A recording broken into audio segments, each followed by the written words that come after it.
তো সকাল সকাল চলে আসলাম, মানে সকাল সকাল না, 11টা বাজে এখন। সকালে নাস্তা করে নিচ্ছি। নাস্তা অবশ্য আপনাদের ভাইয়ার ভিডিওতে দেখছেন। তারপর আমি একটু দেখাই যে বৌয়া ভাত রান্না করছিলাম, খুদে ভাত, অনেকে খুদে ভাত বলে, অনেকে বৌয়া ভাত বলে, সেগুলো রান্না করছিলাম। খাওয়া হয়ে গেছে প্রায়। সাথে একদম মিক্সচারের ভিতরে চলে আসছি। সাথে ডিম ভাজি করছিলাম, তো আমরা খেয়ে দিয়ে এইটুকু আছে, মানে খেয়ে এইটুকু আছে আর কি। আর ডাল ভর্তাটা মশাল্লা অর্ধেকটা ভর্তা করছিলাম, আর অর্ধেকটা এরকম আছে, এটা আবার দুপুরে ভর্তা করে খেতে পারবো। আর বাচ্চারা অনেক বেশি বিরক্তি করতে আছে। শুটকি ভর্তাও দেখেন অনেকটাই আছে, খাওয়ার পরে মানে এগুলো অবশিষ্ট আছে। তো বাচ্চারা প্রত্যেকটা কৌটায় কৌটায় মুড়ি ভরে রাখছে, যা সারাত পর্যন্ত ভরে রাখি ভাবে। আর আমার মিটসেব একদম অবস্থা হজবরালা। আর আজকে ভাত ফেলে একদম সারা ঘরে ভাত ফেলছে, পুরো ঘরে ভাত ফেলছে। তো আপনাদের ভাইয়া এখন পরিষ্কার করতে আছে। টেবিল যেমন তেমন ভাত সব কিছু, মানে টেবিল নিচে ফ্লোর টুলো সব কিছু।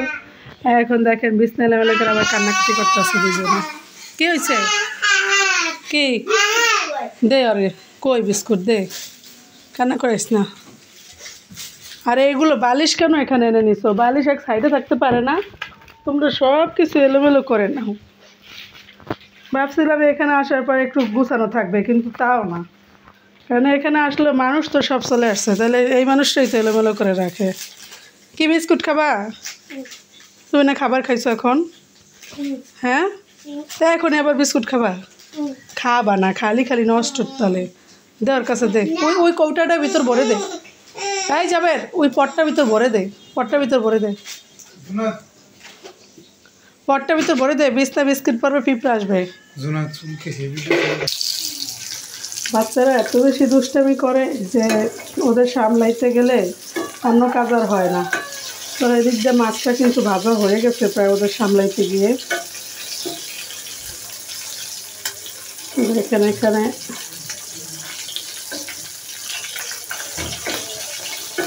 ইলিশ মাছ দিয়ে 4 পিস ইলিশ মাছ দিচ্ছি, বেশি নেই, কারণ মানুষ 4 জন, রাশাদকে নিয়ে 4 জন। রাশাদকে তো ইলিশ মাছ খাওয়াবো না, ওকে ওই ডিম আছে যেটুকু ওটুকুই খাওয়াবো, কারণ ইলিশ মাছ দিতে খাওয়ানো বাচ্চাদের।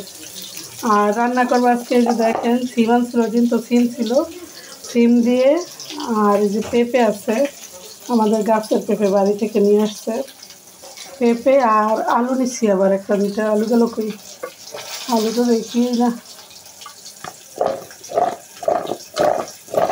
এই যে আলু, এই আলু দিয়ে সিম, আলু, পেঁপে দিয়ে ইলিশ মাছ রান্না করব। তো দেখেন আমার এটা কিন্তু হয়ে গেছে প্রায়, মাছ ভাজা হয়ে গেছে। মাছটা তুলে নিতেছি, মাছটা তুলে নিছি। এই তৈলেই আমি তরকারিটা রান্না করে নিব। আর ফোনে আজকে স্ট্যান্ড লাগাই নেই, তো ওই জন্য ফোনটা একটু নড়ে চড়ে স্ট্যান্ড ছাড়াই করতে আসছি ভিডিও। কারণ বাচ্চারা যে অবস্থা করে স্ট্যান্ড কখন লাগাবো।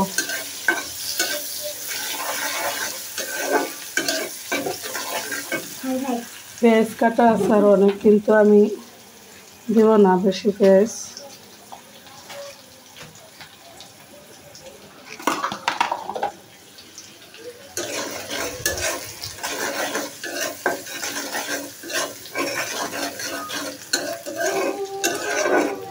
আর আমি একটা টেকনিক বলি, আজকে আমি একটা টেকনিক মানে ফলো করছি, সেটা হলো ইলিশ মাছে কোনো হলুদও মাখাই নাই, লবণও মাখাই নাই, একদম হলুদ লবণ ছাড়া ইলিশ মাছটা আজকে ভাজি করছি। একটুও ভাঙে নাই। কী জন্য ভাঙে নাই জানেন? এই যে ভাঙে নাই, একটুও ভাঙে নাই। না ভাঙার কারণ হলো আমি যখন তৈলটা দিছি, তৈলটা ভালো করে গরম করে তৈলে আমি একটু সামান্য পরিমাণ হলুদের গুঁড়া এবং লবণ দিয়ে নিচ্ছি, দিয়ে নাড়া দিয়ে তারপর মাছটা দিচ্ছি।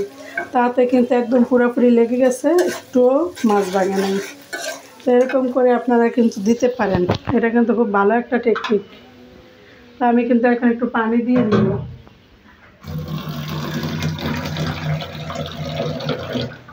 হাতের কাছে যা আছে তা দিয়ে আমি দিয়ে দিই। এই জন্যই কিন্তু আমি রেসিপি ভিডিও দিতে চাই না, কারণ রেসিপিতে অনেক কিছু একদম গুছায় গাছায় দেওয়া লাগে। তো আমার পক্ষে আসলে সম্ভব না গুছায় গাছাইয়া এভাবে রেসিপি করা, কারণ আমি ব্যস্ত মানুষ, অনেক ব্যস্ত মানুষ। এই ফাঁকে যে আমি ভিডিও নিয়ে এটাই আমার জন্য অনেক কিছু আমি মনে করি। লবণ দিয়ে দিই পরিমাণ মতো, যেহেতু সকালের অনেক তরকারি আছে তো এই জন্য আর বেশি কিছু নিলাম না। কি এই দুইটা মানে একটা তরকারি রান্না করবো আজকে, আর ওই সকালের তরকারিগুলো থাকবে, ভর্তা টর্তাগুলো আছে, হয়ে যাবে। এটা কষানো হোক, ভালো করে কষাবো। আমি ইলিশ মাছের তরকারিতে এমনিতেও তেমন কিছু দিই না, তো সবাই দেখি অনেক কিছু দেয়, মানে যারা রেসিপি দেয় তারা দেখি মাশাআল্লাহ অনেক কিছু দেয়, অনেক কিছু দেয়। তারা তো দেখি কালার তো তাদেরটা খুব সুন্দরই আসে, মনে হয় ভালোই হয়। তো সেই চিন্তা ভাবনা করে আজকে একটু মানে আদা রসুনের পেস্ট দিব, যা হয় হোক, যা মজা লাগলে লাগবে, না লাগলে করার কিছু নাই।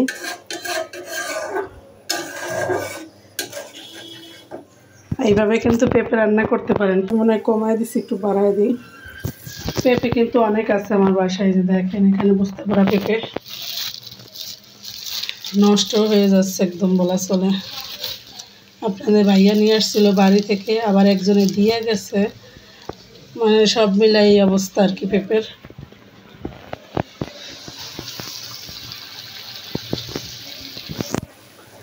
তরকারিটা হলে ভাত বসাই দিব। আমি আগে আগে ভাত বসাইতে চাই না, যদি আগে আগে বসাইতাম তাহলে কিন্তু পাশে চুলায় বসাই দিতে পারতাম, কিন্তু যেহেতু আগে আগে বসাবো না, আবার আজকে বিকালে ডিউটি আছে, এই জন্য তরকারিটা হইলে আমি একটু রেস্ট নিব, রেস্ট নিয়ে ভাত বসাই দিয়ে আমি রেস্ট নেব।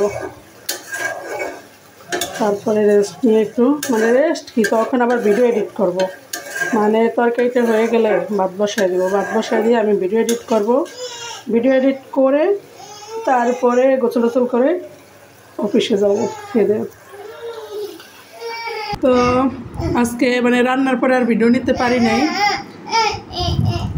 তাড়াহুড়ো করে হসপিটালে চলে গেছি, ডিউটি ছিল, তো এই জন্য আর ভিডিও নিতে পারিনি। এখন রাতের বেলা এসে ভিডিও নিলাম, তো দেখেন এই অবস্থা, মানে খাওয়া শেষ, তরকারি একটু আছে, মানে আমি যে রান্নার পরে ভিডিও নিব এতটুকু সময় আমার ছিল না, এমন তাড়াহুড়ো করে চলে গেছি।